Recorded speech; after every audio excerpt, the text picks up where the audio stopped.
Good evening.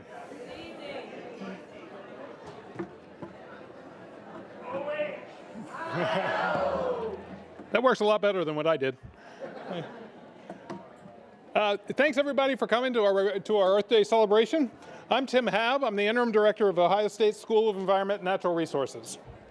It's a joy to see everyone here this evening and to see the interactions occurring among environmental, natural resource, and sustainability professionals, students, and so many different fellow residents of our community. I also want to welcome the many who are with us. I also want to welcome the many who are with us on our live stream YouTube production, which is also being recorded and will be available on our YouTube channel. We know we have attendees joining us today from across the region, the United States, and even the world. We appreciate you tuning in with the EPN on this Earth Day. As we ground ourselves in today's events, I want to acknowledge that our school holds great respect for the land and original peoples of the area where our university campus is located alongside the Olentangy River. The land that Ohio State occupies is the ancestral and contemporary territory of the Shawnee, Potawatomi, Delaware, Miami, Peoria, Seneca, Wyandot, Ojibwe, and Cherokee peoples. Individuals from a broad range of indigenous backgrounds call Columbus and Central Ohio home. We have much to learn and understand as we work as a community to co-create sustainable and regenerative solutions to heal scarred landscapes and relationships. Our restoration of native plant communities will benefit strongly from learning from the Native American communities who have stewarded these lands. As a land-grant institution, we seek to pay our respect to ancestors, elders, and relatives past and present and emerging. Please take a few seconds now to consider those in your life's journey who have brought you here today and who offer you wisdom and guidance as we continue pathways to heal, grow, and enhance ourselves and the planet we share.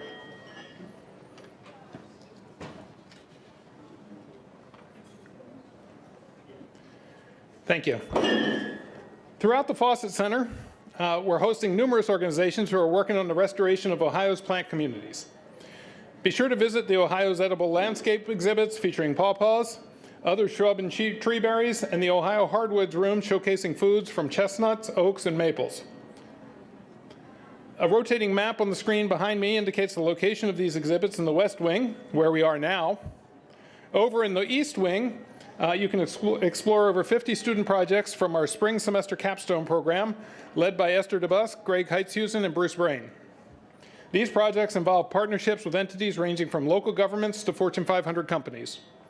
Additionally, the East Wing hosts numerous NSF-funded empowerment trainee research posters from interdisciplinary PhD students tackling sustainable energy challenges.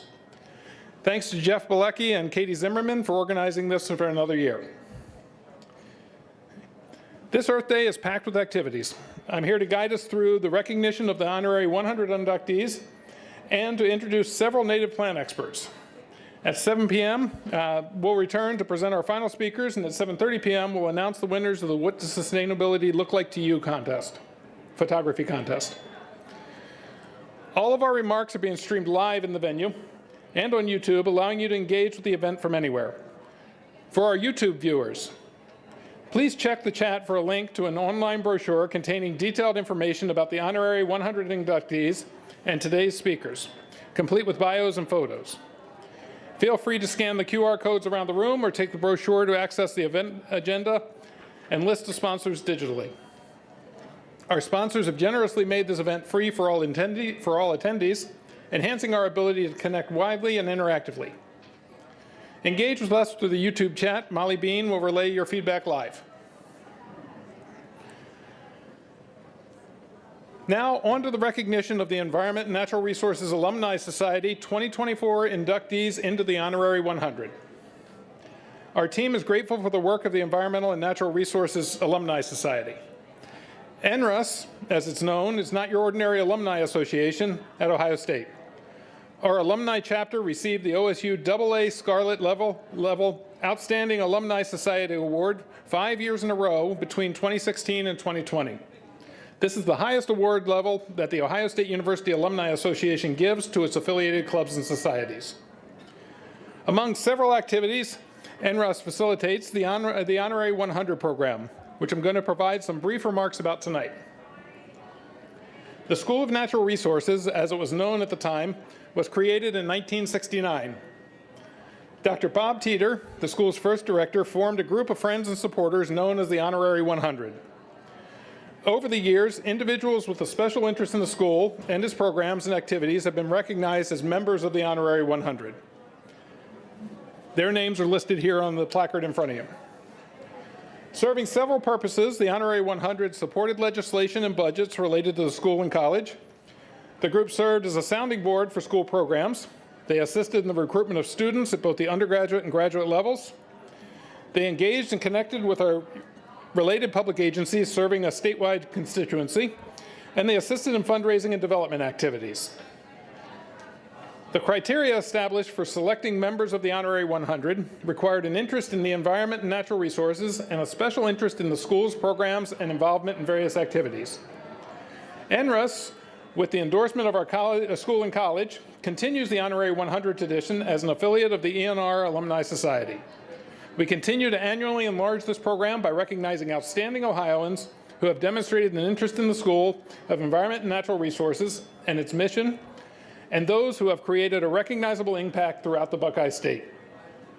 It's now my honor to welcome the Honorary 100 class of 2024 and share remarks about the 6 exceptional environmental leaders who, for decades, have enhanced the quality of life and caliber of the natural resource professionals community of Ohio and beyond.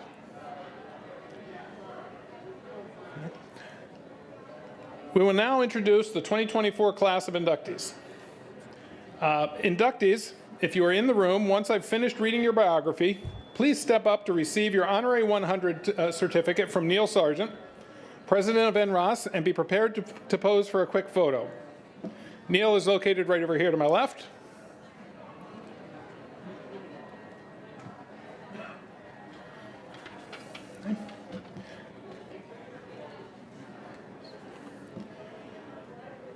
NRUS and the School of Environment and Natural Resources are honored to induct Mr. George Elmaraghy into the ENR Honorary 100. Mr. Elmaraghy earned his Master's of Science in Environmental Engineering from the Ohio State University. He served over 30 years with the Ohio Environmental Protection Agency.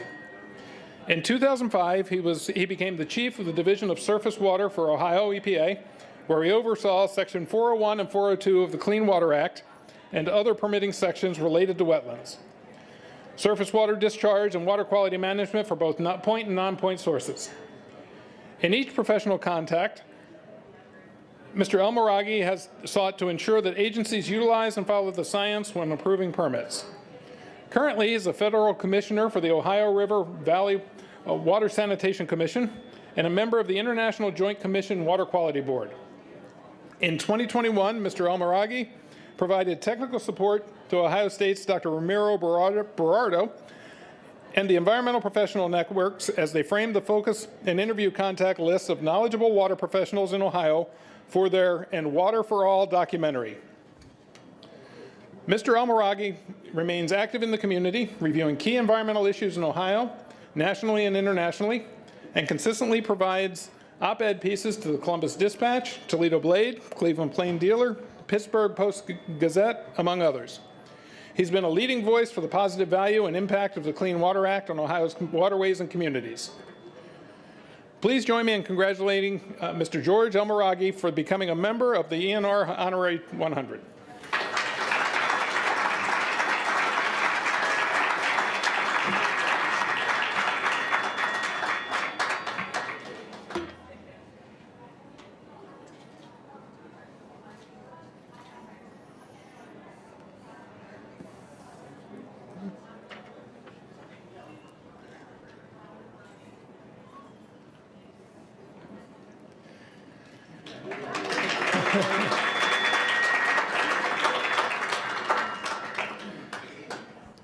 Ms. Frances Beasley arrived to the Ohio State University in the 1970s, earning her BS degree in political science and serving as a leader in MANRS, Minorities in Agriculture and Natural Resources, related sciences. Excuse me, let me reread that so I can get it right. Okay. Serves as a leader in MANRS, the Minorities in Agriculture and Natural Resources Related Sciences student organization. Drawing upon her experience as an environmental professional and active citizen in the community, Ms. Beasley returned to Ohio State over a decade later, this time enrolling in the School of Natural Resources Environmental Policy Master of Science degree. Defining the environment as where we live, work, and play, she worked in graduate school to advance the study of environmental equity and justice, observing that the environment includes housing, siting patterns, and urban policy and education. Her graduate thesis addressed historical and current issues of environmental justice in Central Ohio in the 1960s and 70s. In 1993, she published her graduate work on environmental equity in minority communities through the siting patterns of toxic release facilities in the state of Ohio, and published an economic analysis of Ameriflora on minority residents of the Near East Side in Columbus. In 2000, she was appointed by Governor Taft to the Ohio Environmental Education Advisory Council and reappointed through 2008. Frances has served as an appointed commissioner for the Columbus and Franklin County Metro Parks. She was a member of the Audubon Ohio Board in the development of the Grange Insurance Audubon Center, the first center in the country to be built so close to the heart of a major city. Frances worked with Metro Parks on the Audubon Center project and on the Greenways program, while with the Mid-Ohio Regional Planning Commission. Frances worked as an administrator for the Ohio Department of Natural Resources as well, and she also served as Assistant Director of Environmental Policy and Planning for Columbus Department of Public Utilities until retirement in 2007. An avid environmentalist, Frances serves on the Green Funds Advisory Committee for the Columbus Foundation and on the boards of the Ohio Environmental Education Fund Council and the Samaritan Project Development Corporation. She recently joined the Creation Care Comrades Village. Her lifelong outstanding service to conservation, natural resource planning, and environmental education is to be commended. Frances has been engaged in many environmental education programs as well. Please join me in congratulating Ms. Frances Beasley on her induction into the SENR Honorary 100.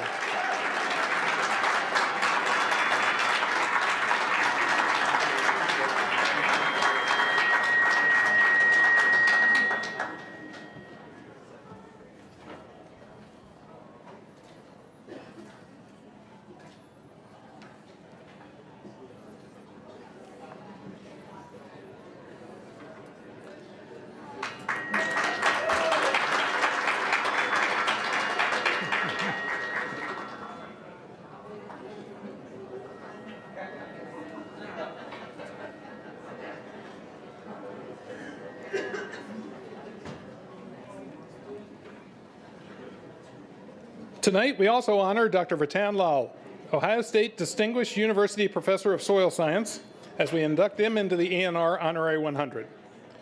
Dr. Lal, an Ohio State alumnus with a PhD in agronomy, has been a revered faculty member since 1987.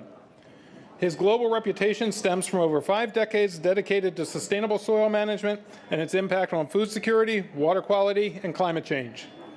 His notable contributions to the Intergovernmental Panel on Climate Change allowed him to share the 2007 Nobel Peace Prize with, from the team with the IPCC with former U.S. Vice President Al Gore. Dr. Lal's scholarly achievements include receiving the Japan Prize, the Glencoe World Soil Prize, the GCHERA World Agricultural Prize, and the prestigious World Food Prize, often regarded as the Nobel Prize of Food and Agriculture. His commitment to advancing science for global betterment earned him the Alumni Medalist Award for the Ohio State University Alumni Association, acknowledging his significant contributions to both the university and humanity. A mentor and educator, Dr. Lal's dedication to Ohio State students and faculty is profound. Michael V. Drake, former president of the Ohio State University, praised him as one of the most impactful soil scientists in the world, lauding his ability to leverage his role to effect substantial change. In a gesture reflecting his deep commitments to his work, Dr. Lal has donated over $1 million of his award money to establish the CFAES Rattan Lal Center for Carbon Management and Sequestration, which he founded and directs. Unfortunately, Dr. Lal could not be with us in person tonight as he's en route from Casablanca, Morocco, where he recently met with the ministers of all 44 African counties to discuss climate change and food security. We believe he's joining us via YouTube, so please join me in congratulating Dr. Lal for his well-deserved induction into the SENR Honorary 100.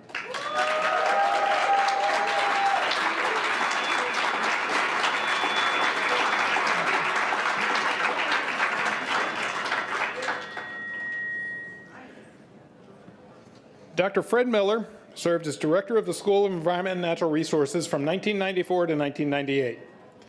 Dr. Miller earned his bachelor's, master's, and PhD in agronomy from The Ohio State University, and then served in faculty and administrative positions in agriculture at the University of Maryland from 1965 to 1982, and the University of Arkansas from 1982 to 1986. Dr. Miller came back to Ohio State to serve as the Department of Agronomy chair in 1986. He served in that capacity in 1994 when he took on a great challenge that he tackled with great achievement. An administrative reorganization within the College of Food, Agricultural, and Environmental Sciences integrated components of the agronomy department and transferring the soil science faculty and programs into the newly reconstituted School of Natural Resources. With this transition, Dr. Miller was tasked with merging the soil science program into the already existing SNR programs. Within the first year of integration, Dr. Miller was faced with the complication of a reduced faculty due to multiple early retirements of senior faculty. He spent his remaining time as director making substantial progress in refocusing the school's programs and rebuilding the faculty. Dr. Miller was also involved in the College of Food, Agricultural, and Environmental Sciences shift to an ecological paradigm in the mid-1990s. The ecological paradigm concept has guided the school since its inception in that it has had faculty focusing on production of natural resource commodities in an economically viable framework with added emphasis on protecting environmental quality and addressing the human component. After stepping down as director in 1998, Dr. Miller remained as a faculty member until his retirement in 2000. Dr. Miller was a fellow of the American Society of Agronomy, fellow of the American Association for the Advancement of Science, and a member of the Soil Science Society of America, serving as president from 1990 to 1991. In 2004, he was named a CFAES Distinguished Alumnus. He moved to Scottsdale, Arizona, where he remained active in many professional and social activities. At age 95, he left us too soon, passing away while on a rafting trip through the Grand Canyon in 2011. Dr. Fred Miller impacted the School of Environment and Natural Resources with the integration of soil science into the curriculum. Today, 4 of the 5 majors are required to take soil science classes, blending environmental practices with those of agronomy. Through these classes and the establishment of the Fred P. Miller Fund, Dr. Miller's legacy lives on, and his legacy will be remembered as a member of the ENR Honorary 100.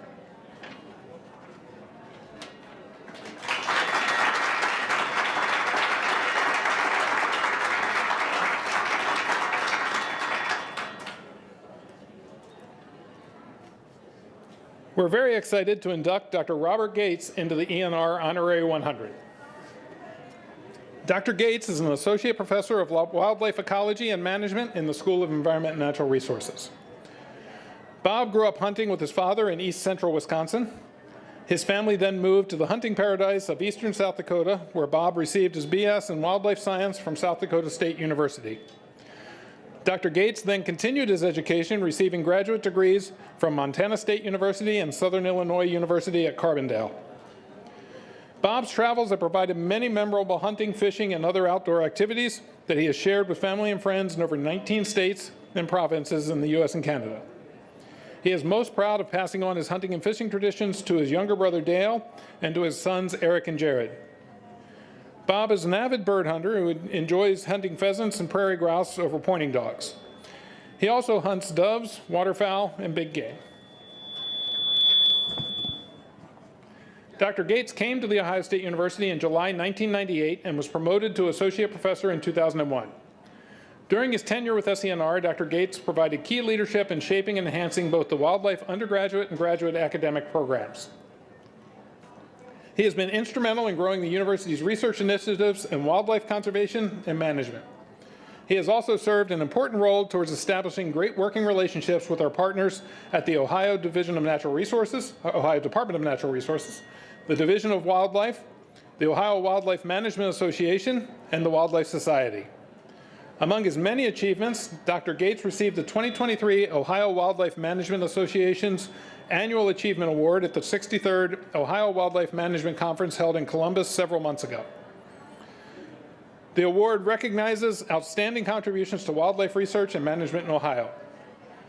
Dr. Gates has been teaching classes and conducting research with graduate students for nearly 30 years, first at Southern Illinois University and currently at The Ohio State University. Bob's research focus has been on the ecology and management of upland game birds, waterfowl, and other wetland-dependent wildlife, and the conservation of wetlands and early successional habitats. Bob has been a member of the Wildlife Society for more than 30 years. He has served as the past state chapter president in both Illinois and Ohio. Congratulations to Dr. Robert Gates on your induction into the ENR Honorary 100 for 2024.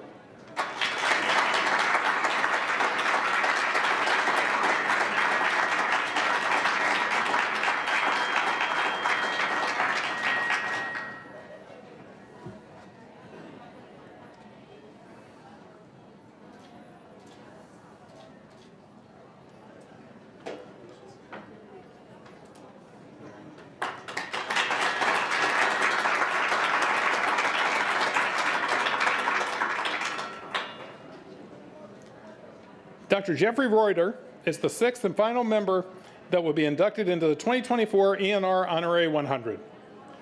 Dr. Reutter began working at Stone Laboratory on Lake Erie in 1971 and directed 4 different programs at The Ohio State University from 1987 to 2015. His stellar work and contributions to Stone Laboratory, the Ohio Sea Grant College Program, the Center for Lake Erie Area Research, and the Great Lakes Aquatic Ecosystems Research Consortium included working with top scientists at 12 Ohio colleges. He also served as acting director of the consortium from 1984 to 1986. When he retired in 2015 as director of Stone Laboratory and Ohio Sea Grant, Jeff then accepted a part-time appointment as a special advisor for these programs. Dr. Reutter received his BS and MS degrees in fisheries management with his PhD in environmental biology from The Ohio State University. He has been a member of the Ocean Research and Resources Advisory Panel, serving many federal agencies and offices. In this capacity, he chaired the educational subpanel and served on the Research to Applications Task Force. Jeff served for over 21 years on the Council of Great Lakes Research Managers for the International Joint Commission in the U.S. State Department with 6 years as co-chair. As president of both the National Association of Marine Laboratories and the Ohio State chapter of the Scientific Research Society, Sigma Chi, he made significant contributions. He was the U.S. co-chair of the Lake Erie Millennium Network and the Objectives and Targets Task Team for Annex 4 of the Great Lakes Water Quality Agreement. He served 12 years on the board of the Great Lakes Protection Fund and is a current trustee for the Nature Conservancy in Ohio, the Alliance for Great Lakes, and the Cleveland Water Alliance. Dr. Reutter is an aquatic biologist and limnologist who's the author of over 150 technical papers and journal articles and frequently lectured on issues related to the changing Lake Erie ecosystem. He's studied and spoken on harmful algal blooms, nutrient loading, aquatic invasive species, and linking environmental health with coastal economic development, as well as Great Lake research needs, priorities, and the importance of science education, research, and scientists communicating with the public. While at Ohio State, Dr. Reutter aided in the development of 23 endowments and supported over 2,200 students with scholarships, fellowships, and part-time work. He has been the principal investigator on over $50 million in grants and contracts. He received the Friends of Stone Laboratory Lifetime Achievement Award in 2015, the 2015 Ohio Environmental Council Lifetime Achievement Award, and the 2015 Water Conservationists of the Year Award from the League of Ohio Sportsmen. In 2017, he received the Lifetime Achievement Award from the Ohio Lake Management Association. Congratulations to Dr. Jeff Reutter and all of the members of the class of 2024 on your induction in the ENR Honorary 100.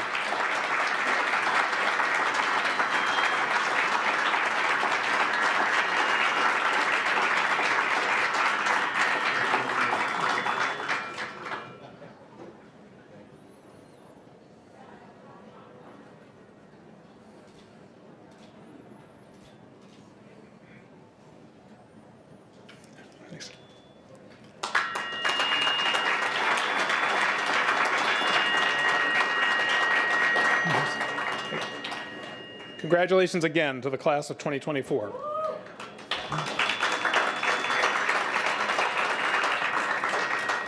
You're true champions for Ohio's environmental and natural resources, and so very deserving of this honor. We're grateful that you're here celebrating with us today. Your illustrious contributions alongside the many environmental conservation and protection experts and enthusiasts around the venue. And we're honored to celebrate Dr. Lal from afar and posthumously Dr. Fred Miller. That concludes the Honorary 100 induction aspect of today's program. Thank you, George, Francis, Bob, and Jeff, for your support and service to our school and to Ohio's environment and natural resources throughout your esteemed careers. Now, let's talk about eating native plants this Earth Day. Tonight is our 11th EPN Signature Earth Day event. I know there are some in the room who have attended all 11 of these signature programs. These Earth Day events have gathered close to 10,000 different individuals together over the past decade. Each event is seemingly outdoing the next in both the format, learning and networking, and in the topics explored. After the 2021 Earth Day event, Joe was briefly debriefing with Dr. Doug Tellamy, who had served alongside a panel of Ohioans in a panel in TEDx Talk collaboration, focused on the monarch butterfly migration and cross-border conservation strategies.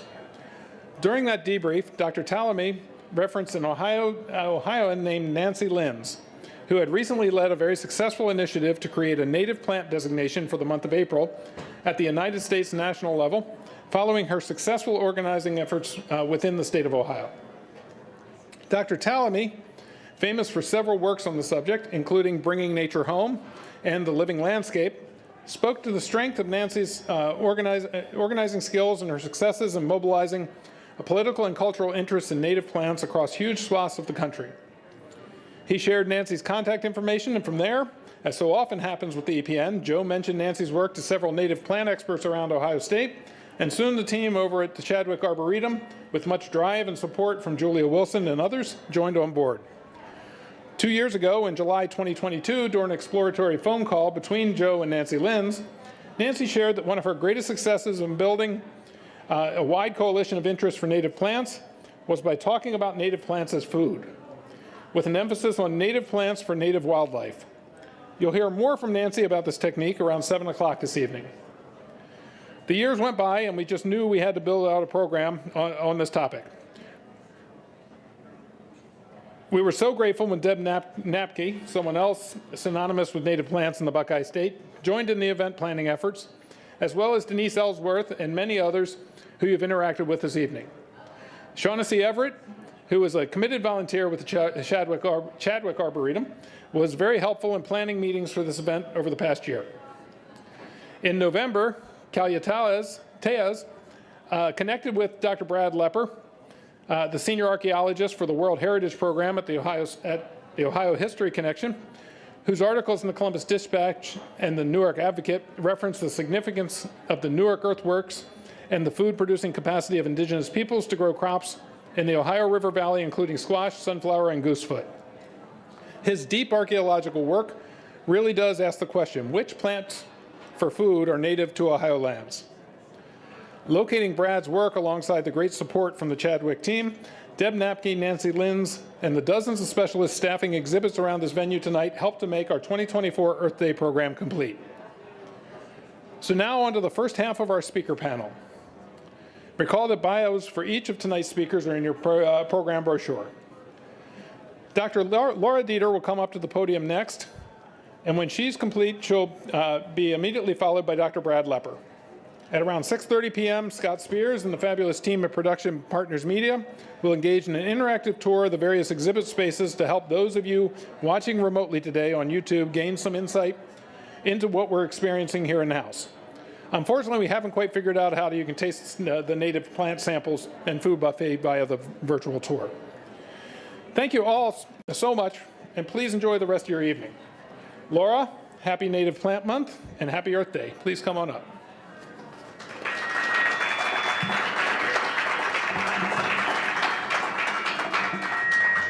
Sorry, papers hanging around here. I only have one.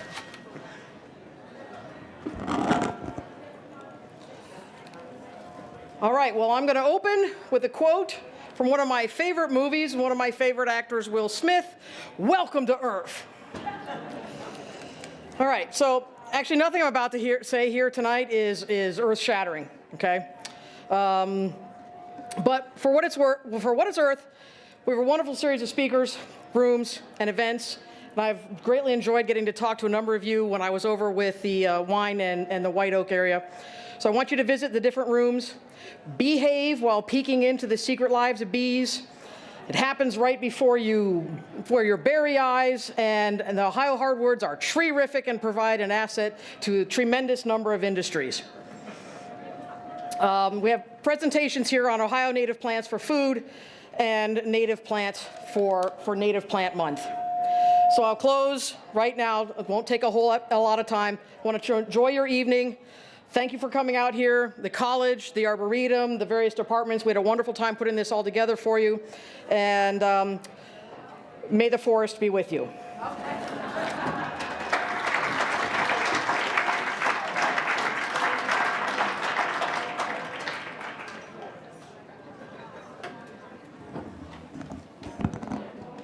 Hi, everybody. It's great to be here back at Ohio State University where I did my grad school work. So for those of you who might this might be news for, Ohio now has a UNESCO World Heritage Site.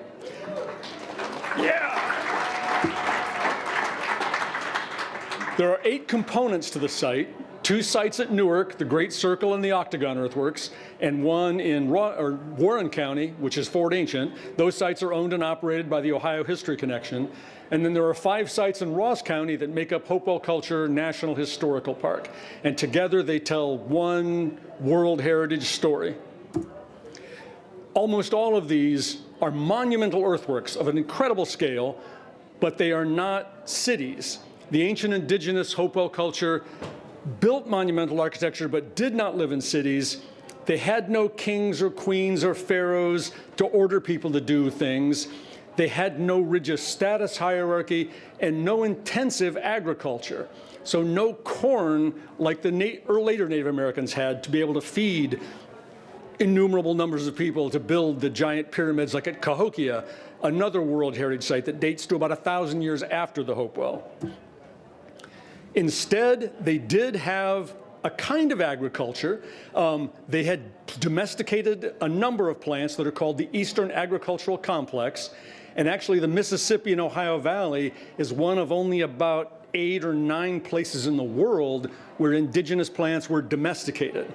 And those include sunflower, squash, goosefoot, marsh elder, sumpweed, erect knotweed, and little barley.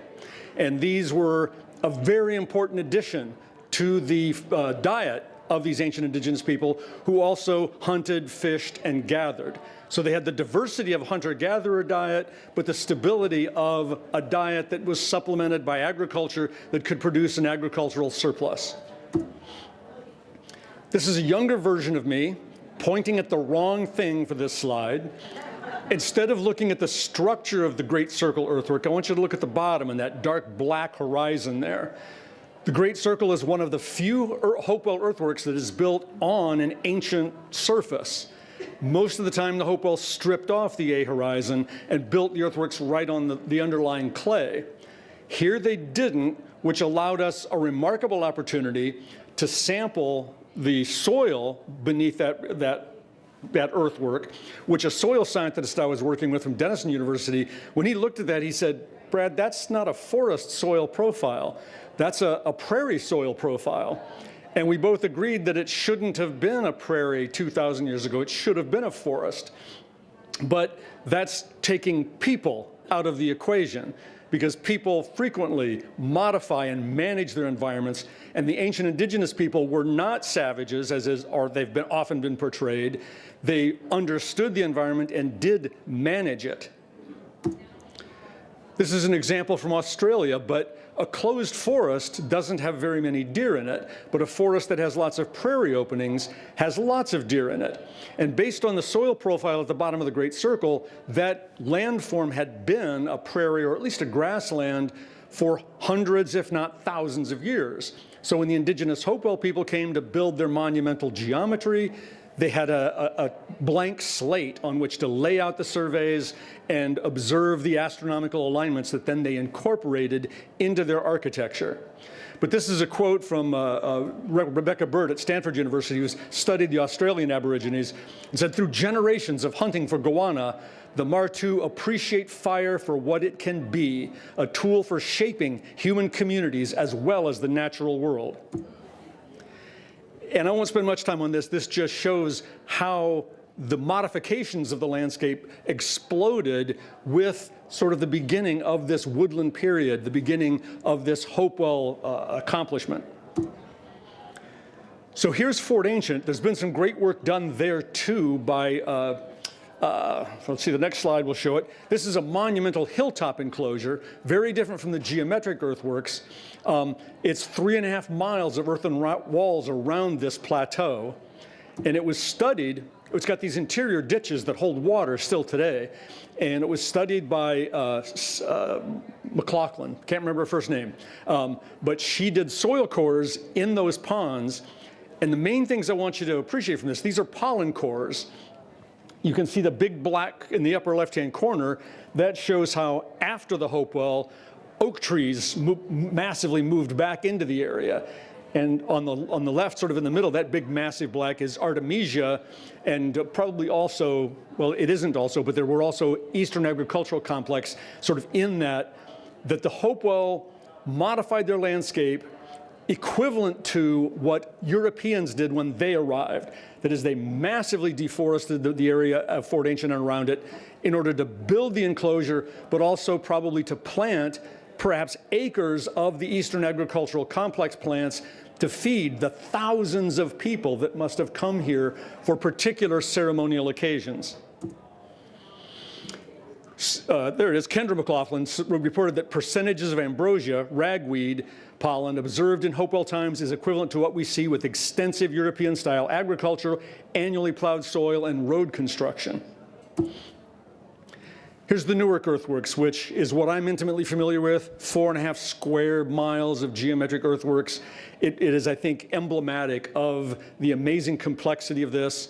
And in this painting, the circle and octagon is aligned to the northernmost rising of the moon. So this was an amazing achievement by these ancient indigenous people of architecture, landscape art, and astronomy and geometry. And to sustain the number of visitors that must have come here on particular occasions, they must have been masters of acquiring deer, bear, beaver, wild turkey, as well as planting and harvesting preparatory to these events, massive amounts of the Eastern Agricultural Complex plants. And that's my final slide. Thank you all for the invitation to be here tonight.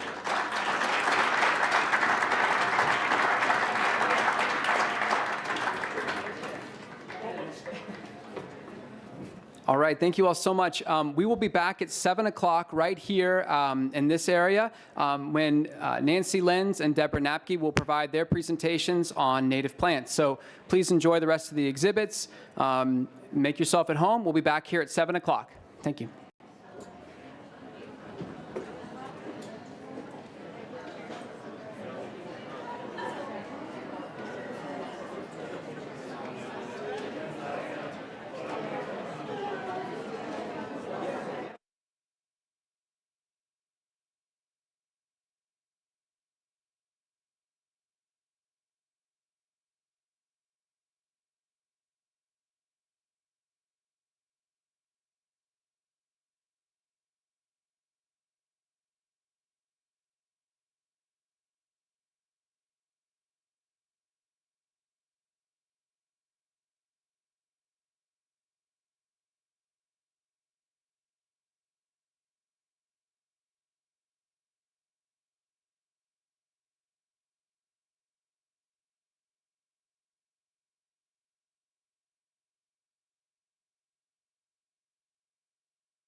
Well, let me go to the YouTube real quick and say who we're going to talk to first. Okay, cool.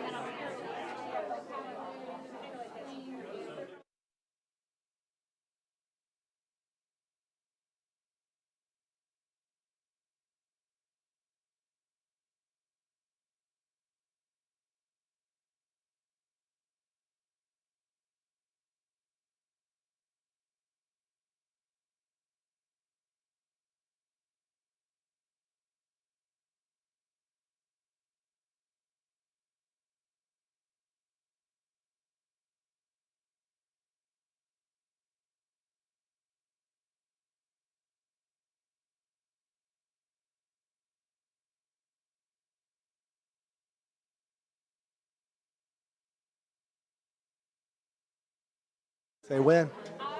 Okay, we're panning.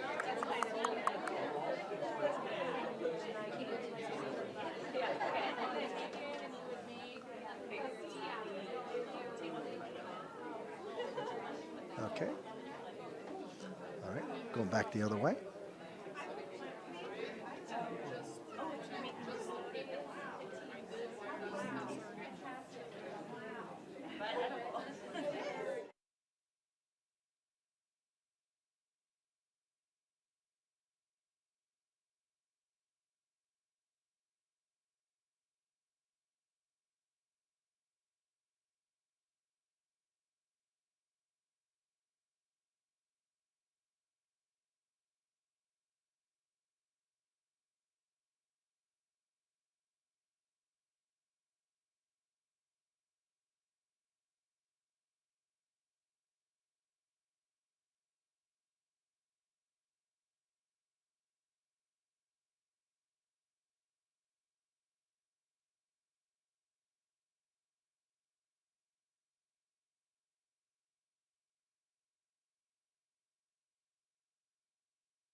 Hello, we are here with Denise Ellsworth, who is the Program Director for Pollinator Education with Ohio State University Extension.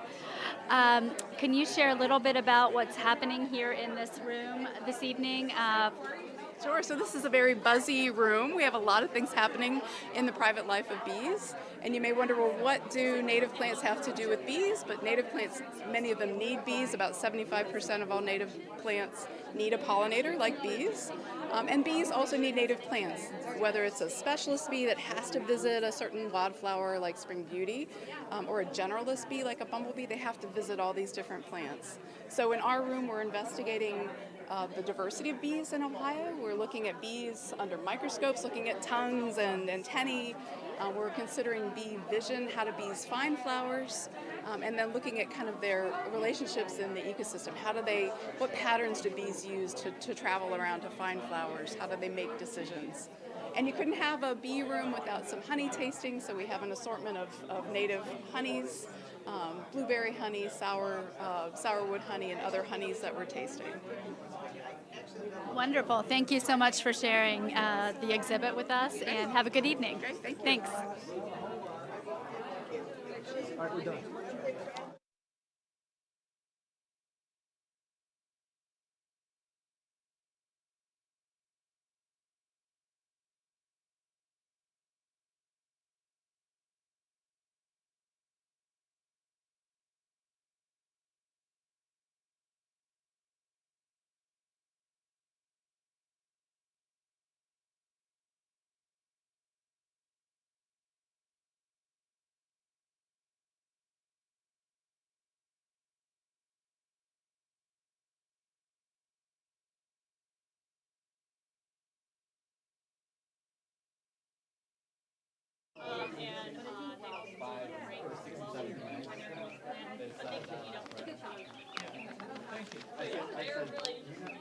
Hi, Marnie. Do you have a minute? Yes.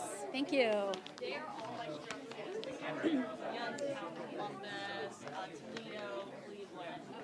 Hello, I'm here this evening in the Berry Room with Marne Titchenell. She is with Ohio State University.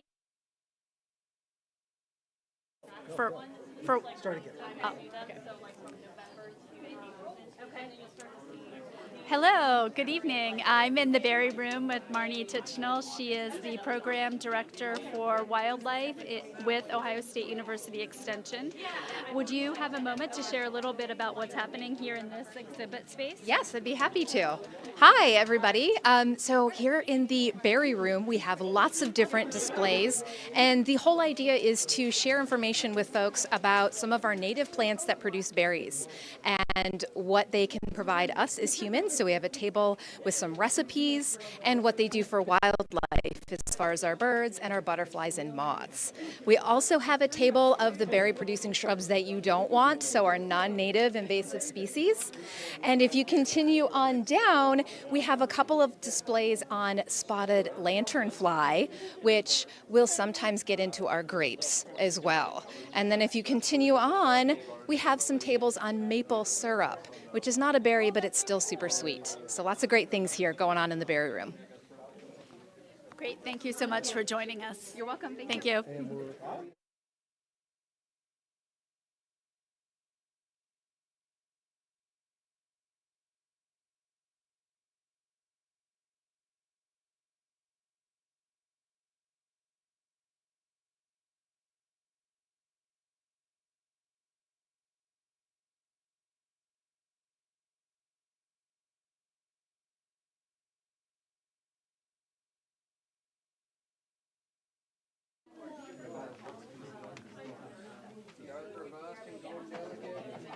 Yeah, so these are like that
This is basically like actual like spotted lanternfly.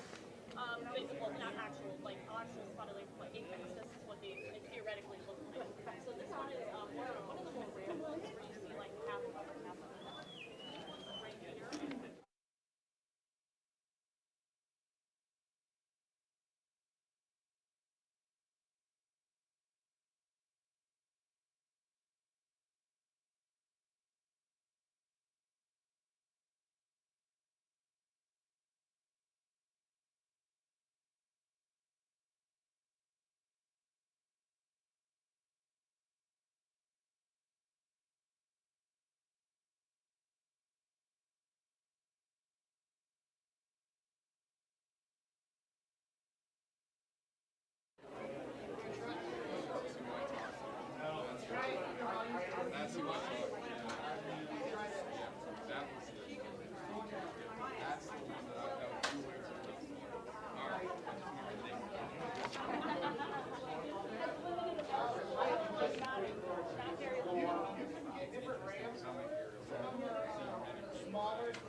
How was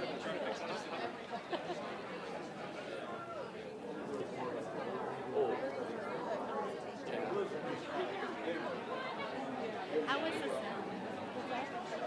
It sounded good.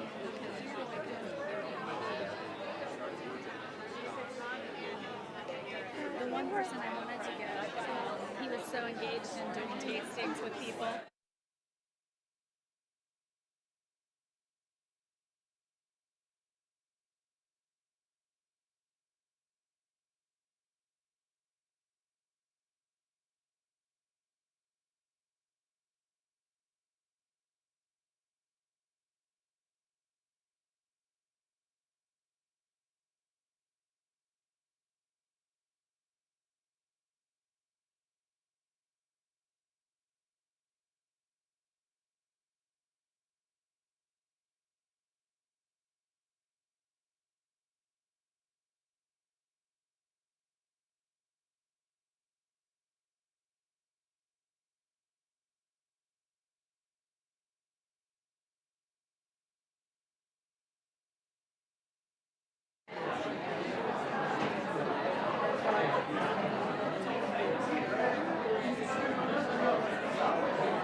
You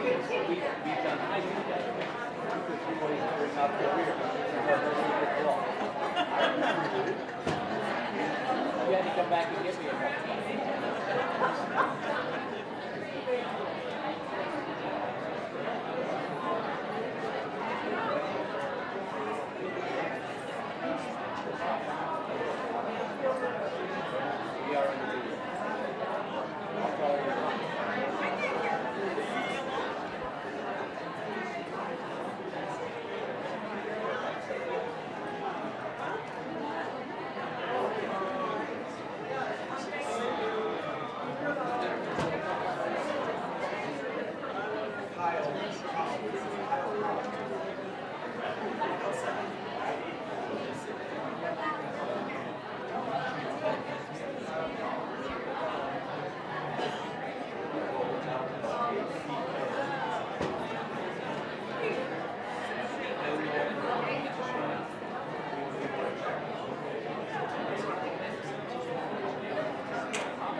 Knapke.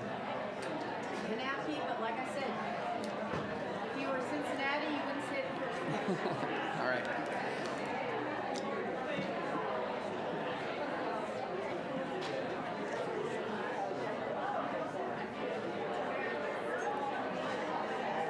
All right, welcome back everyone for our final 30 minutes of our Earth Day program, Eat This Earth Day.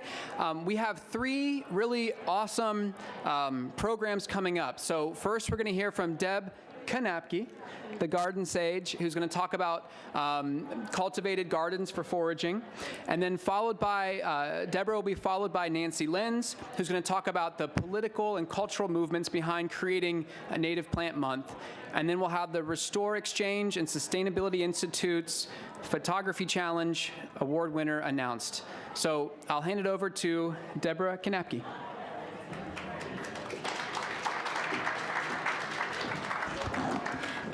Thank you, Joe.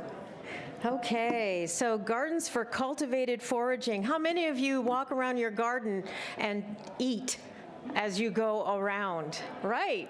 So we always want something that tastes good in our garden. So what you're looking at here is my backyard. I call this the back 40, which is actually the back 40 feet, because I don't have the back 40 acres, but it is my wild area, and that gorgeous mass of gold that you see there is a pawpaw, which is underneath a black walnut tree. So don't tell me nothing grows under a black walnut tree. Much does. So anytime I talk about gardening, I talk about who are our teachers. And in this case, especially with native plants, we have to talk about our places that are around the state of Ohio, our drylands, our forests, our prairies, our wetlands, and the edges where these special places meet. And a synergy happens, and there's all kinds of activity in the ground, on top of the ground, and with our plants.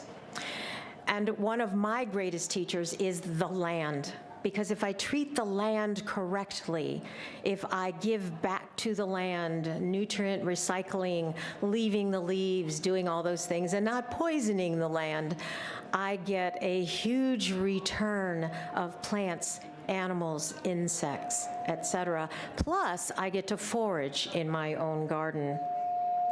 Whoops, what do we have here? Is that better? Okay. Some other teachers are the animals that visit our gardens, and these are all in my garden, except for the little braconid wasp, which is in the very lower left corner, which causes the very interesting shape that the caterpillar is in on the tomato, the tobacco hornworm. But in the picture above, we have a female orb weaver fighting with a bumblebee. We have a ladybird beetle, or ladybug, however you call them. Her larvae and she eat up to 5,000 aphids in its lifetime. The praying mantis, which, by the way, this one is not a native one, it is the Asian one, but it looks at you as trying to figure out how it can eat you too. Then there is the leopard frog and the American toad, who decided that my cranberry bog and my rain lilies, which are in wet soils, are exactly where they want to be on a hot summer's day. And the fawn that you see in the lower right was born 1 month earlier in my front yard. And there it's in my backyard. And we were both startled when we saw each other. Fortunately, I walk around in my garden with my phone. I was able to take a quick picture before it stared at me thinking, now what do I do? So I'm going to take you on a whirlwind journey of some plants. 4 trees, 4 shrubs, 4 herbaceous plants, and then 2 cautionary plants. But these are plants that are in my garden that I routinely walk around and eat as I work. You know, who needs lunch? So, starting from the left, we're looking at our beautiful serviceberry or Juneberry with flowers that have an amazing perfume, berries that are crossed between a blueberry and a cherry. I put them in pies, muffins, cakes, etc. And then a fantastic fall color. Next to it is the pawpaw. It was used as an insecticide. All parts of a pawpaw are poisonous except for the pulp of the fruit.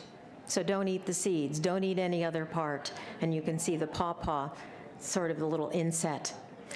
All the way to the right above is our wonderful shagbark hickory. Very tasty nut, pain in the butt to clean. But hey, it's worth it for the different rolls that I make with hickory nuts. And then below that, is the redbud. And they're in bloom now, and those flowers taste like fresh peas. They're fantastic in a salad. Again, starting on the left, we have two chokeberries, chokeberries. The upper one is the black chokeberry, the lower one is the red chokeberry. If you have a wet space, you want the black chokeberry. If you have a drier space, you want the red. Both of them make an excellent wine and jam, both of which I have tasted. Very tasty. Upper middle is our beautiful, beautiful spice bush. Gorgeous fall color, and they're one of the few fruits that actually have fat in the fruit for the birds in the winter, and an extremely important need for birds in the winter when it's cold and they need to get more calories. It also can be deer candy, so you have to protect it sometimes. I have eaten the berry. It was used in pemmican. And I have to say that the very beginning raisin taste is delightful, but then it goes into a slightly skunky aftertaste, at least for me. On the far right is our gorgeous clove currant, the Ribes aureum, and there is a large fruit variety called crandall. It's the only one that I'm aware of, cultivar of this plant. And when this is in fruit, I am eating it constantly, and so are the animals, pulling down the flexible branches to eat the fruit off of it. And then on the lower bottom is a cranberry. I have two cranberry bogs. I have two double-walled plastic containers that are 2.5 feet in diameter, and they're about a foot deep, sphagnum moss and a neutral sand, and I have had them there for over 10 years. I now get at least 60 cranberries per plant, but the chipmunks are often there before I am. But they do have a gorgeous red fall color. Finally, for herbaceous plants, ramps. Ramps can be rampant. They can just burst out and be everywhere, but they are very tasty. Both the greens and the bulb are edible. And many people will just harvest the greens and not the bulb so that the plants keep going. But eventually, I think you'll find you want to take some of the bulbs out too. Over to the right is our lovely little spring beauty. The very tiny tubers taste like the best fresh potatoes you have ever had, but they're small, so you need a lot of them. So you need to have a big lawn full of spring beauties. Then our native strawberry, the Frais de Bois, it is also called, or the woodland and alpine strawberry. It's like eating perfume. And then next to it is our violets. When our daughter got married, my mother and I candied 250 violets to put on her cake. And I have also made a violet liqueur, which I will never do again. Because it was a pain, but it was delicious, and I still have this much left. 2 cautionary notes. You need to know if you're going to react to any of these foods, so go carefully the first time you eat them. The first time I had sauteed daylilies, did you know they have a laxative effect? And then we also have our May apple. which I have always thought was poisonous until I talked to a forager who said, oh no, I eat them all the time, but they have to be really ripe and don't eat the seeds, they'll kill you. All right, I have not tried mayapple yet. I'm going to let someone else eat it first, standing in front of me to make sure they survive. And then next to it is our Helianthus tuberosus, our Jerusalem artichoke or sunchoke. And there you can see the big, beautiful daisy flower. But then next to it, I want you to know that that garage, the plant is taller than the garage, and it spreads like wildfire. So you're going to be eating a lot of sunchokes. And I had a little bit of digestive upset, but it was so good going down. So GRAS, G-R-A-S, generally recognized as safe, and that's what you have to make sure when you are eating these native foods that I'm showing you. If you're wondering how you can create gardens with these, we have an idea called a forest garden, and you can see October 2010 in the upper left. That's when I started it with cardboard and leaves. And then September 2015, and I still had crab apples, but the deer kept pushing them over, so eventually I took them out. And then June 2018, those two large shrubs just under the lines are American hazelnut. And they're very tasty when I get there before the squirrels. So everything that you know as a gardener, and everything that you know as a parent, a grandparent, an aunt, an uncle, a brother or sister, one of the most important things you can do is to pass this knowledge on, because children are the world's most valuable resource and its best hope for the future, so that when you learn about these plants and these traditions and these tales and these stories, please give them to your grandchildren. Thank you very much.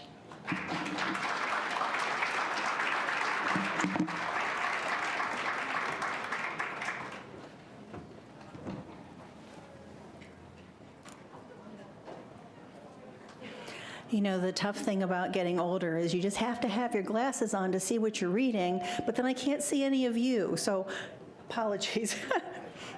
I would like to thank Joe Campbell for inviting me to speak today and be part of this wonderful Earth Day event. And thank you all for coming.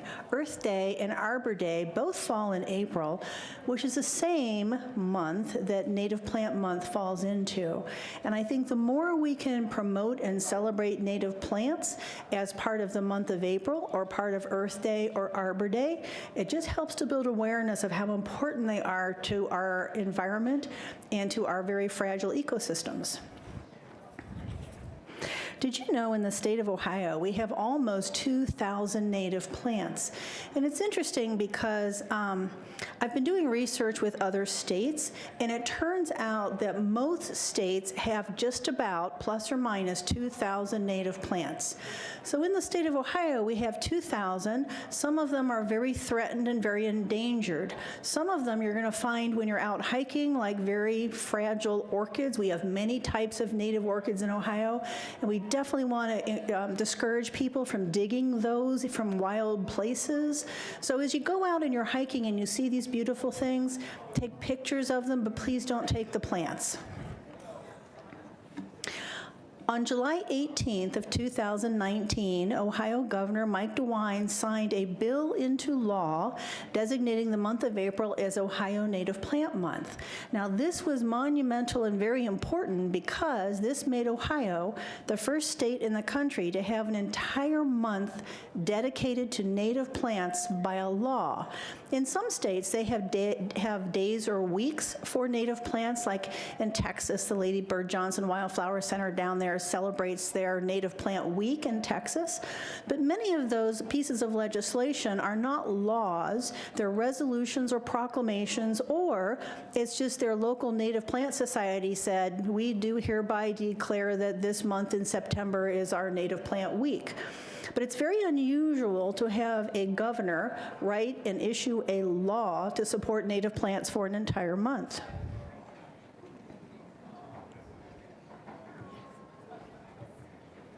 Okay, I'm pushing buttons, it's not going forward.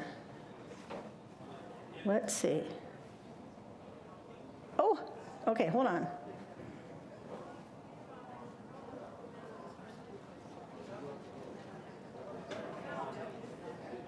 So are you putting it back? Here, let's go back to the, okay, so we're right there. Very good, thank you. So why is a law so important? Legislation like Ohio's law provides a platform every year, an annual renewal of an opportunity across Ohio to celebrate native plants.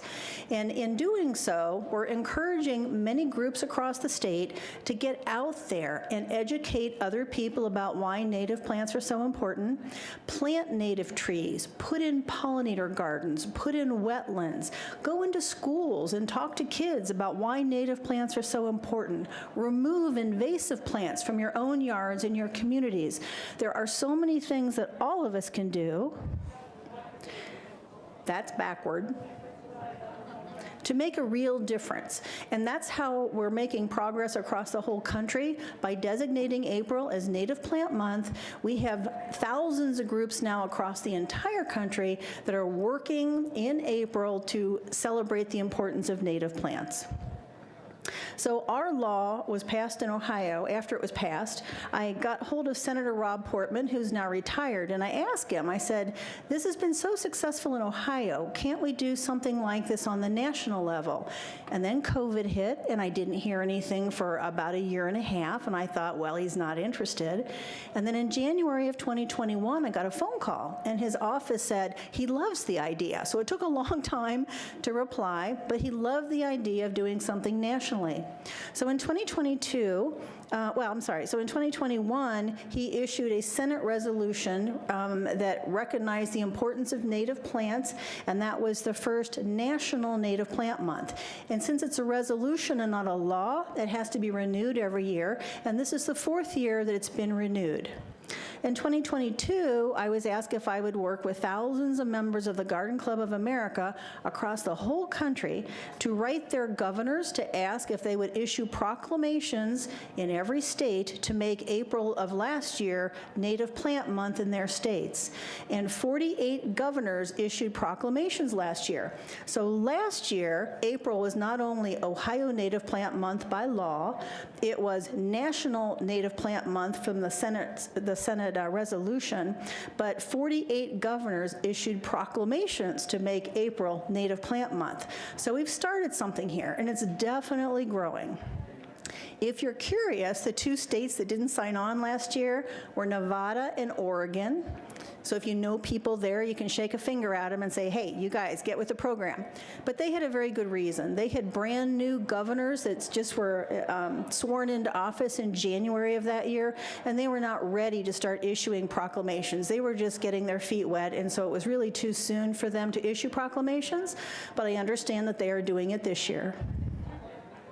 So why is a law so important? Legislation like Ohio's native plant law provides a platform every year for groups across the country to get together and really do things that make a difference. Okay, I'm going backward again. So down is forward, right? Okay. So legislation turns out to be a very effective vehicle for creating opportunities to teach about native plants. For more information about our Ohio law or the national resolution or all the state proclamations, visit our 2 websites. We have OhioNativePlantMonth.org and NationalNativePlantMonth.org. This is the homepage of the Ohio Native Plant Month website. You can see what it looks like. There are many drop-down menus across the top. If you go to 2024, the first page under 2024 has a huge collection of pictures of spring ephemeral wildflowers, and every native plant on the website has common and botanical names, so if you want to brush up on your Latin, it's out there for you to see. The other website, this is the National Native Plant website. Like I said, this is the 4th year we've renewed the Senate resolution to make April National Native Plant Month. And on this website, it lists all the supporting organizations from the whole country. And this year, there were more than double the number of supporting organizations from last year. I think we had close to 250 this year. So that's growing as well. We started a new initiative in 2020 called the Ohio Native Plants of Distinction, and we wanted a way to encourage people to learn about just a few new plants every year. So to educate the public about native plants by highlighting only 4 as a way to encourage people to learn about those native plants and plant as many as possible across the state of Ohio. The plants were selected by an expert panel. That list of panelists include nurserymen and educators and people like Hope Taft, who's in the back here, former First Lady of the state of Ohio. But we put together a panel of people to go through and select which 4 plants should we be highlighting each year. And we selected plants through 2030. So we've got several years ahead of us, so we've already picked the plants where we can really work on promoting them. The selection criteria is, first, we have to have plenty of inventory in the state of Ohio. If you can't find it, you can't buy it. So we're working with nurserymen and growers to make sure, as these new lists of plants come up, that that inventory is available for people like you and me to purchase and put in our yard. They need to represent different plant strata. Plants grow from very large trees all the way to very small ground covers and grasses. And different types of wildlife survive and thrive in those different strata in the landscape. So we wanted to make sure we're picking plants from different strata. They must be easy to grow in Ohio and support a wide assortment of pollinators and other wildlife.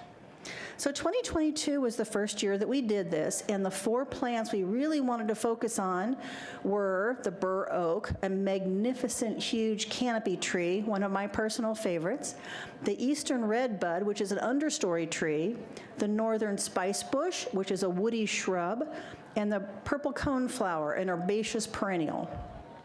And if any of you are interested, back on our table in the back of the room, we put together a sort of a game, I guess you'd say, where on the left-hand side of the page, we've listed these 4 plants. On the right-hand side of the page are information about these plants. So for example, one of them is a big fuzzy acorn, and you're supposed to say, what does it come from? Well, that comes from the bur oak.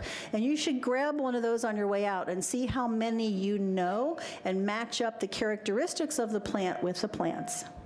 There are a lot of master gardeners that have not done well with this, just saying. In 2023, we introduced a smaller tree, the sugar maple, not nearly as big as the bur oak, the pawpaw, kind of an understory tree, Virginia bluebells, an early spring ephemeral, that's the first one on our list, and swamp milkweed. Did you know in the state of Ohio we have either 12 or 13 native milkweed species, and this is one of them. In 2024, this year, these are the plants we're highlighting. Another early spring ephemeral, the wood poppy, the winterberry holly, because those berries hold on into the winter and provide valuable food for birds. The tulip poplar, another smaller tree, and the honeysuckle vine. Yes, in Ohio, all honeysuckle is not invasive and terrible. We do have some native honeysuckle, and this little vine is absolutely gorgeous, and it is a native vine in Ohio. Please take time and learn about these 4 plants. Every year we come out with 4 more. Pay attention to what they are. Help to teach people about these 4 plants, and let's see how many we can plant across Ohio. Last year, I created 5 posters. It was a big event, a big conference I had to do. And I put these 5 posters together. And people have asked me so often about these 5 posters ever since. But these 5 posters talk about growing native plants and why they're so very important.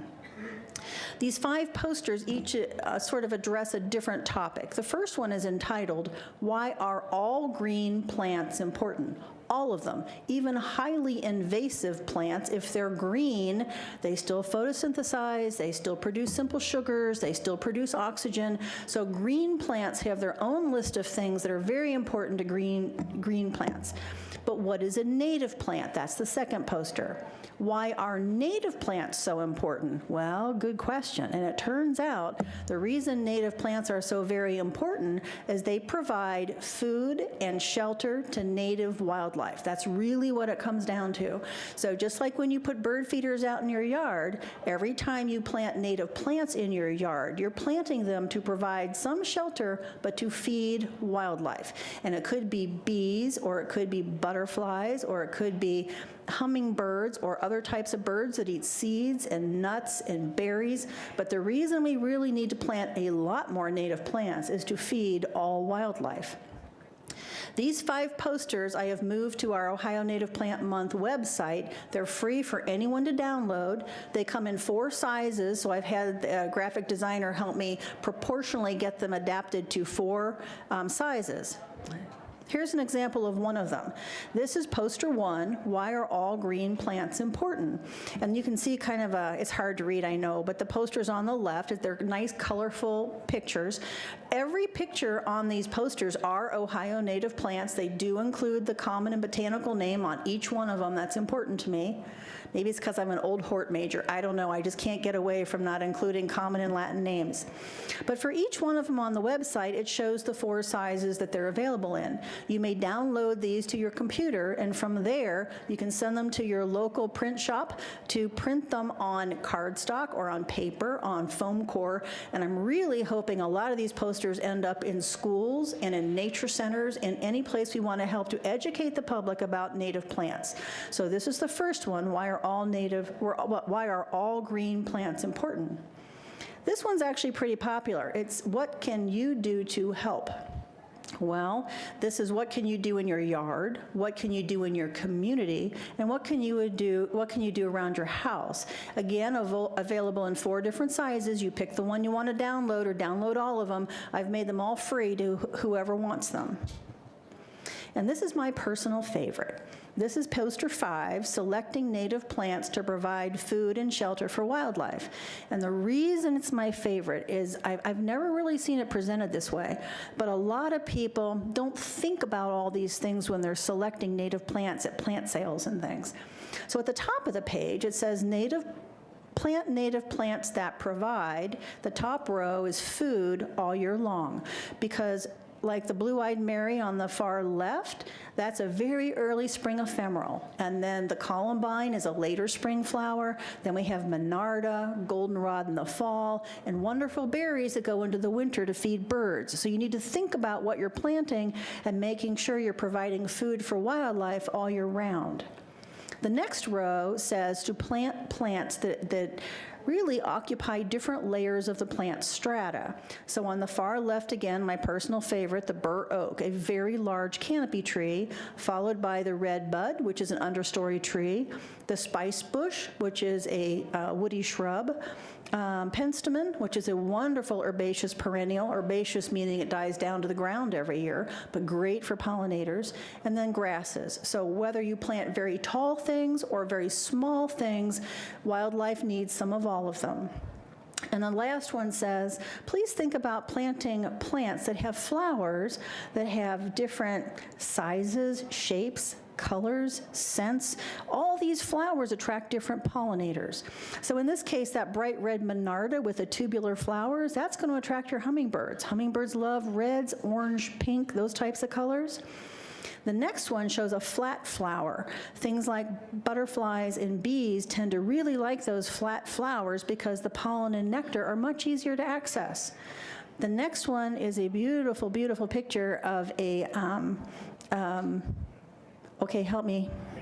Thank you, mayapple, a mayapple plant, and the reason I put it in here is it tends to keep its flower open all night long, and there are many night blooming plants that are light pinks and whites that attract nocturnal pollinators.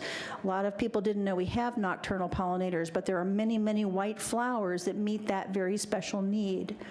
The next one is the pawpaw flower. It's in flower right now. If you find one, go and smell it. Just kind of a heads up, it doesn't smell good. It attracts beetles, and it attracts ants and flies. Flies are actually a super important pollinator right behind butterflies and bees. We just don't think of flies as pollinators. Anyway, this thing tends to smell like rotten meat, and it attracts things that are attracted to rotten meat, like our beetles and our flies. But again, it meets a very specific niche in our ecosystem, and we need to provide flowers for those pollinators as well. So all 5 posters are available free to download from the Ohio Native Plant Month website. Please, please, please help to spread the word that April is Native Plant. By our law in Ohio, it will be forever and ever. At the national level, we have the Senate resolution that will renew each year, and more groups are signing on to support that. So if your group is interested in supporting a renewal of that resolution next year, you can go to the National Native Plant Month website, write me, say, hey, Nancy, we really want to get signed onto this list for next year. Please sign us up, and I'll do that. And teach other people why native plants are so important. And the bare bones bottom message here is native plants provide food and shelter for wildlife, and that makes them so, so very important. So thank you for your time today.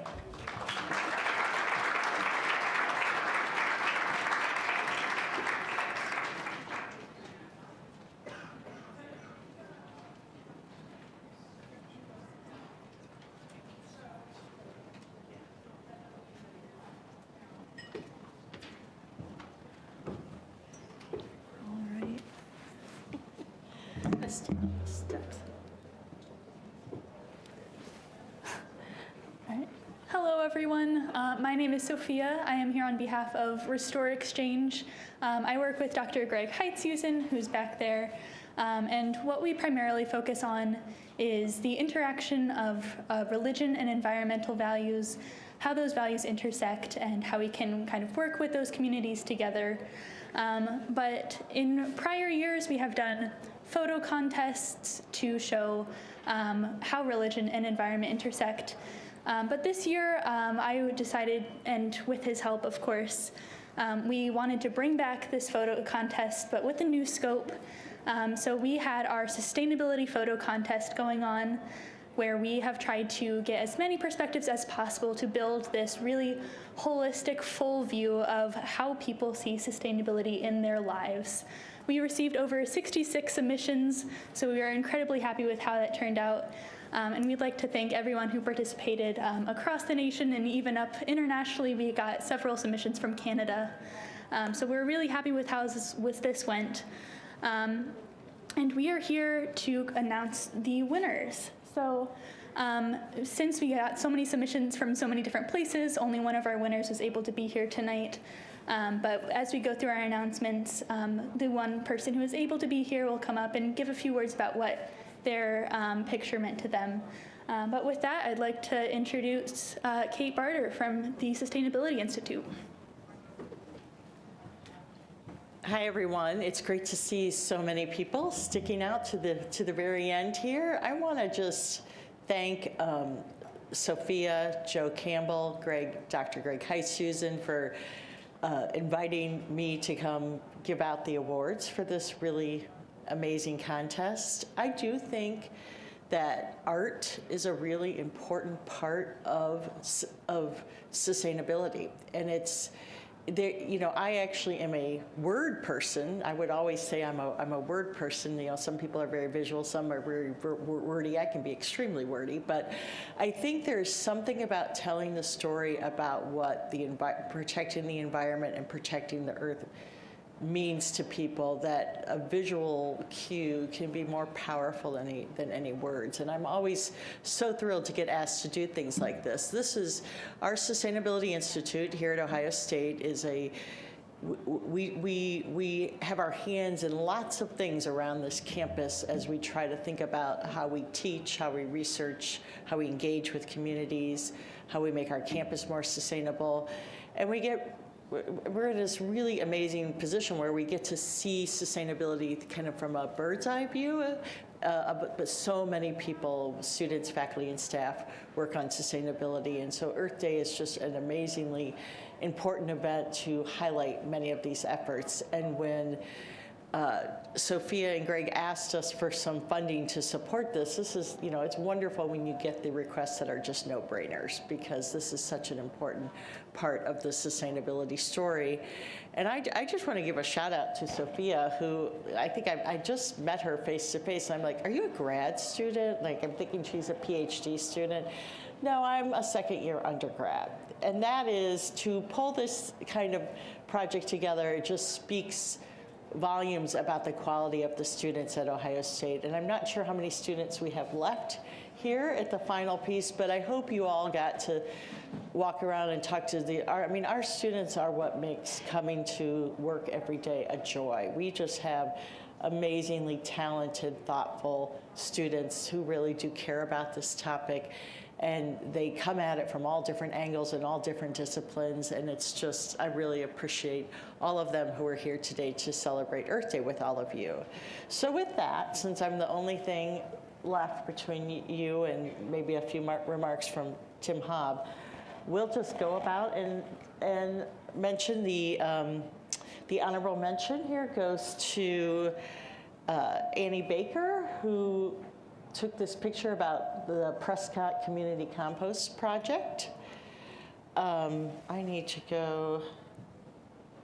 The third place picture is one that I was a judge. I think I can confess this, and I love this picture. I mean, this was for me a no-brainer, and Harrison Franken, who's sitting here in the front row, is the person who took this wonderful picture. We're going to have him come up and talk a little bit about it, but I can't wait to get some. I just thought this was an amazing. I've never met a tree I don't like, but this one really spoke to me as well. Our second place picture almost seems to me like it might not be real, because that's just a little too perfect. Called Sustainability is Beautiful, and I do not. Chaitanyakumar Makwana, it took this photo, and I'm not sure, do you know where it was taken, Sophia? This was taken on the Canadian side of Niagara Falls. What that rainbow, just an amazing picture of hope and inspiration I see in that photo.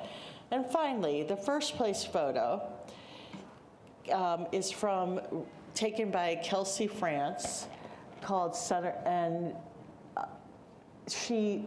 I don't know if Kelsey's what pronoun she used. Okay, she. So the Center for, I thought this was, I mean, can't you just imagine sitting up on that deck and just enjoying being outside? That's what I see in that. So that was that. All of the winners will receive a cash prize for participating in this contest. I really hope that this will grow and continue to be a great annual event every year at Ohio State. There are many ways. I personally would like to see a multimedia art exhibition, which we've been talking about at the Sustainability Institute as something we might try to pull off next year for Earth Day. So that, thanks to Sophia, thanks for Dr. Heithusen, who for being an amazing advisor to so many students over so many years at Ohio State. And thanks to all of you for coming. And I think, anything else we're gonna have Harrison come on up and tell us what inspired you to take that amazing photo, which if it had been up to me, I would have given you first place. Well, thank you. But it wasn't just up to me. Hello, my name is Harrison Franken. I am a third-year undergraduate student at The Ohio State University. I have a double major in aviation and geographic information science, and I am currently working under Dr. Mark at the Bird Polar Research Center, where I study glaciers using drone photogrammetry. This particular picture I took in Great Basin National Park in August. It's of a bristlecone pine. Bristlecone pines live in one of the most unforgiving landscapes on Earth. 10 to 9 months out of the year, they're covered by snow. It's very dry, and it's very high up. This is about 3,000 feet above sea level, probably. And it's very close to the sun. What's cool about a bristlecone pine is only part of the tree is living. They live for thousands of years, and they twist and they wind and they harden like a rock. And you can see on the left side, that's the only part of the tree that's alive. This whole other part it is dead. It branches off into different parts that live, and then it branches off into other parts. There was a tree there that was 5,000 years old. I don't remember how old this one was, but it is well over hundreds of years. And it just speaks to the enduring nature of nature itself, and how even when you are in an environment that is very unforgiving, you can survive for a very long time. So, thank you.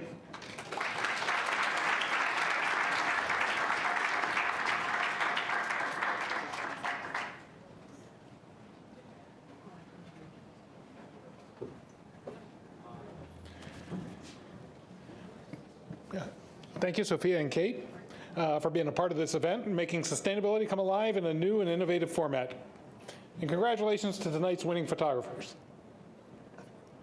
I also want to send a major thank you to Nancy and Deb for those interesting presentations.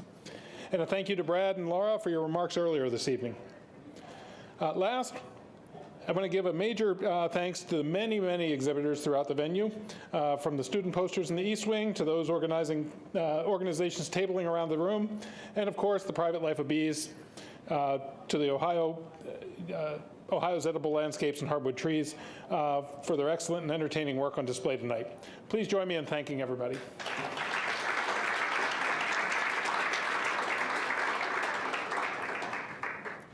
As is our EPN tradition, we want to recognize all of our presenters with a certificate of appreciation.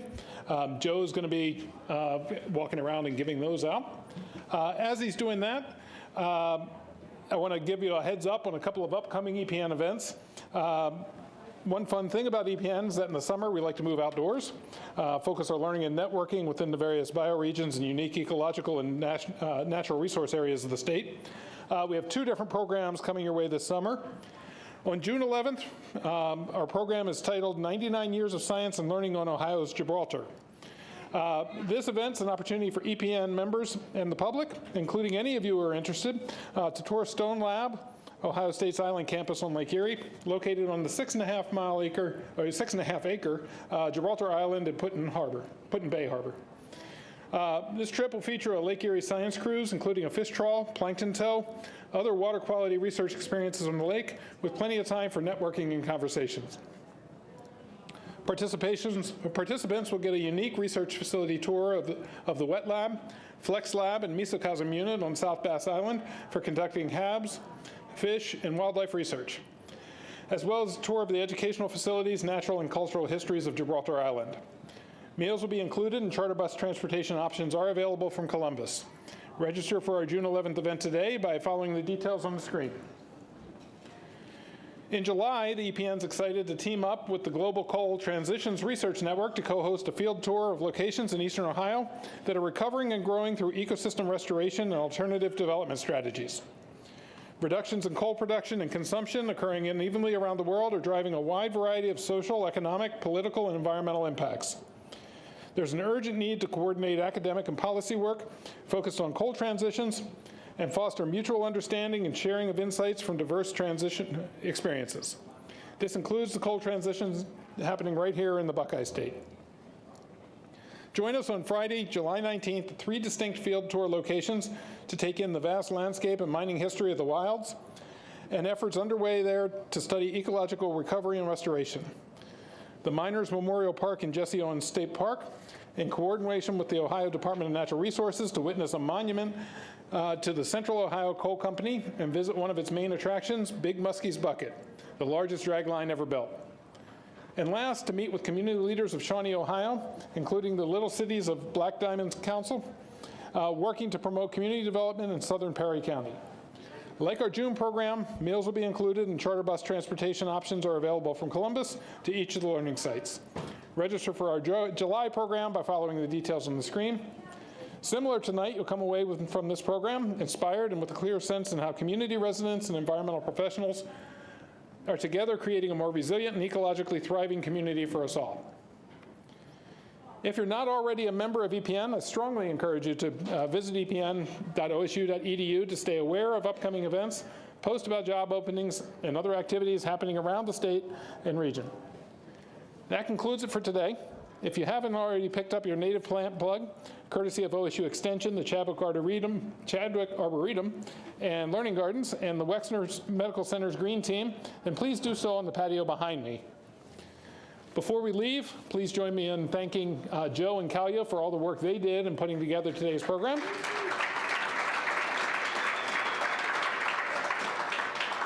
And just a reminder, happy Native Plant Month here in Ohio and across the United States, and of course, happy Earth Day.